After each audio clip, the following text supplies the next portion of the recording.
Good morning, Beggars Table friends. It's Miss Carrie here, ready to share some good news. Friends, I have some good news to share with you. Let me think. Oh, I got it. I'm wearing my favorite t-shirt. That's some really good news. I have my favorite pajama pants on, and that is some really good news. Why am I talking about good news this morning? Well, maybe you've heard of a YouTube channel where a famous actor named John Krasinski shares some good news during this time from around the world. Well, I thought it would be fun if we shared some good news from our Beggars Table friends and from the Bible. It can seem like we're worlds apart from each other, and this is a way for us to still feel connected to one another. So fasten your seatbelt, friends, because we're going to be sharing some good news today. Okay, so you might be thinking, oh, it's so sad that we can't be together in our beautiful space where we get to share stories with one another. Well, here's some good news. We will be back together in this space someday. And while we can't be together in this beautiful space, we are together in this journey, and we can still share and enjoy one another's stories. Okay, friends, so let's get started with our good news, beginning with the Bible. So our story today comes from Matthew chapter 5, verses 1 through 2. I thought it would be a good idea for us to learn about the teaching that our parents and older friends at Beggars Table are learning about this week. So your parents are, if they watch the YouTube video that Mr. John put out, they're going to be learning and studying the Sermon on the Mount. So let's get started. Let's talk about it. So today's heart verse is from Matthew 5, verses 1 through 2, and it's kind of like our story and our heart verse all in one. So Jesus climbed up on a mountain to share some important good news with his followers and with his friends. And let's read this verse together. When Jesus saw his ministry drawing huge crowds. So Jesus's ministry is like a way of saying the work that he did to share the good news about God. So when he would see huge crowds gather, he climbed a hillside. Now, this is the retelling of this found in Matthew. And, we don't know whether it was like a big hillside or a mountain, or here I have some pictures of what that might look like, or a rock.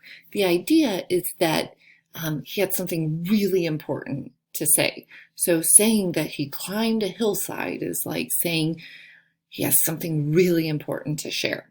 Okay, so those who were apprenticed to him, an apprentice is somebody who learns from somebody else. So I've heard Mr. Travis at our church say, Gray and Sally's dad say, that he was an apprentice to somebody when he was learning how to be a builder. He learned how to be a builder from somebody else. So he learned from him, he apprenticed under him. So those people who were trying to learn from Jesus, they came. People who were following him, they came all to hear these important words that Jesus was going to share. Arriving at a quiet place, he sat down and he taught his climbing companions. This is what he said. So we're not going to jump into what he said today, but I wanted to get us ready to jump into that next week. So I have two stories for you to watch, and I'm going to ask Mr. John to share links to these stories on our website. But if you would rather, your family can just Google the words on the screen. So we're going to look at Moses's story of Moses in the wilderness and something he did that had to do with a mountain. And we're going to compare that story with God's story, the Sermon on the Mount, which we just talked about, where Jesus taught from a hillside. And in both of these stories, we can think of it kind of like a stop sign, right? So a stop sign is something that tells us to stop, right? We've got to stop. When we see a stop sign, we have to stop, right? And we can see that stop sign as like this law, like, oh my goodness, you got to do it, because it's annoying. Sometimes we don't want to stop, right? We have someplace we want to go and we're moving and we just want to keep moving. But a stop sign is just a way for us to stay healthy and be safe, right? It keeps us safe. It keeps everybody else safe. If we didn't stop, somebody would get hurt or could even die. So Jesus's Sermon on the Mount is like words. Well, friends, it's like good news for us. And I can't wait for us to get into that next week. So something I want you to think about as you watch these two videos is who else taught from a mountainside, and why do we call this the Sermon on the Mount? Okay, the story that you're going to watch today. Okay, friends, now it's time for some good news from your Beggars Table friends. First of all, a few weeks ago, Adeline shared some good news of some antlers that she found, and that was really cool. And I meant to also share her sister Molly's birdhouse that she made with her mom, but for some reason, Molly's picture got hidden behind Adeline's picture, and so here is the good news about Molly. She made a birdhouse, and that's pretty cool. Thanks for sharing that good news with us, Molly. All right, here's Phillip ready to share some good news with us about how he passed the time when he was a child. I can't wait. Here we go. Hey guys, it's Phillip, and I just wanted to share a little story with you on how I used to use imagination when I was younger. So my favorite thing to do, I don't know why, but my favorite thing to pretend to do when I was young was make believe that I was either lost or surviving in the wild in some capacity.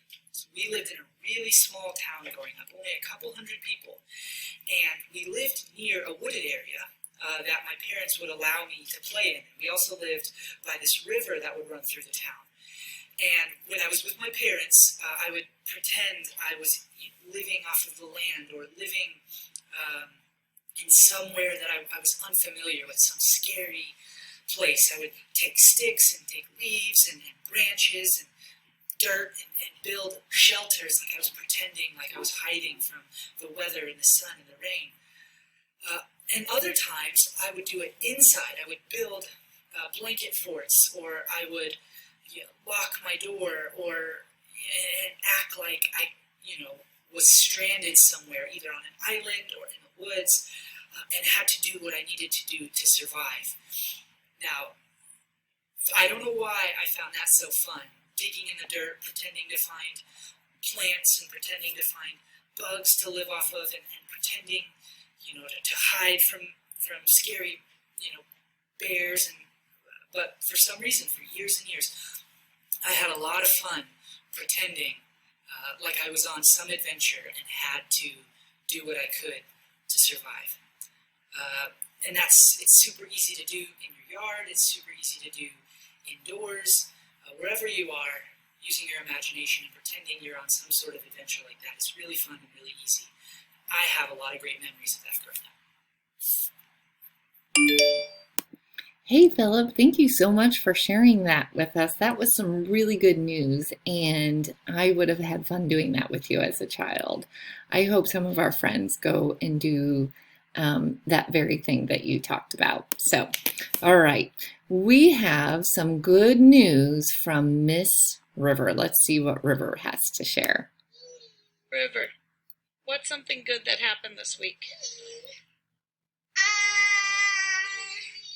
It was my birthday, and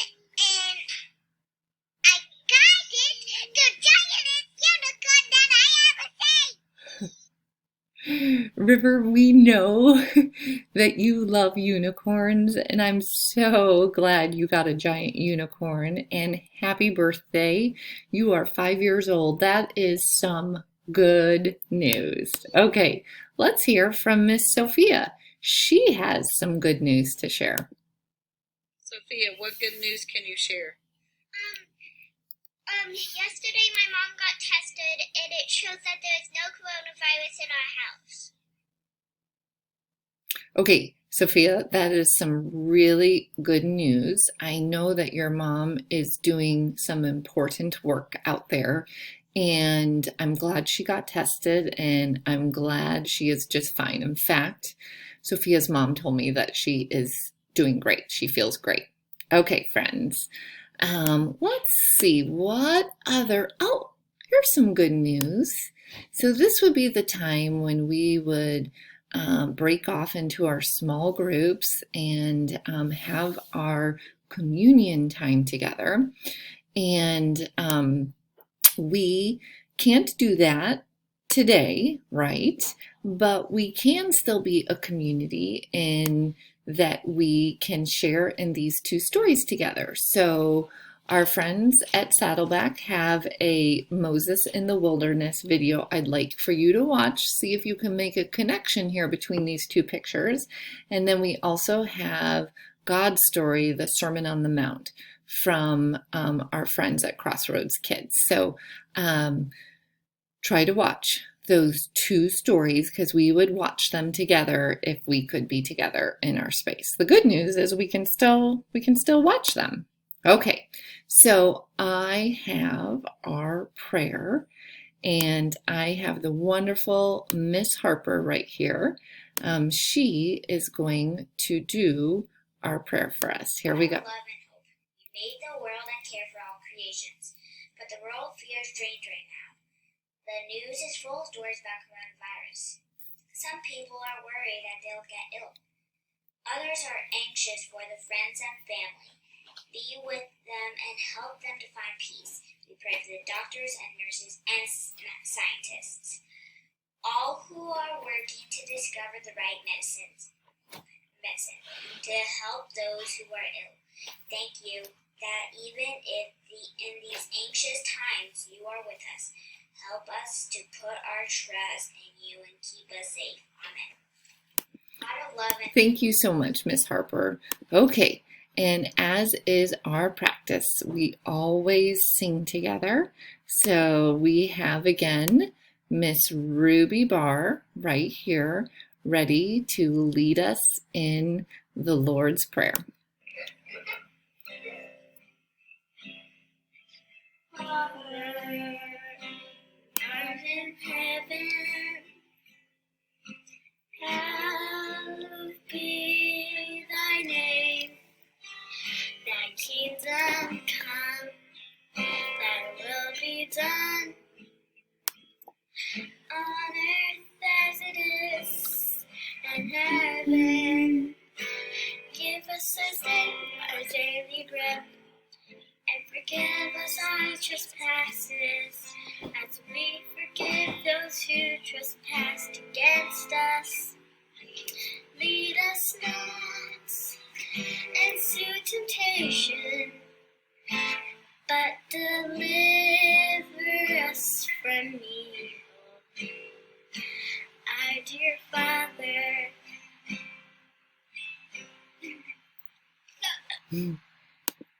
Friends, I hope you enjoyed our good news edition of Beggars Table Kids Church this week. So I miss you, I love you, and am looking forward to the time when we can be together again.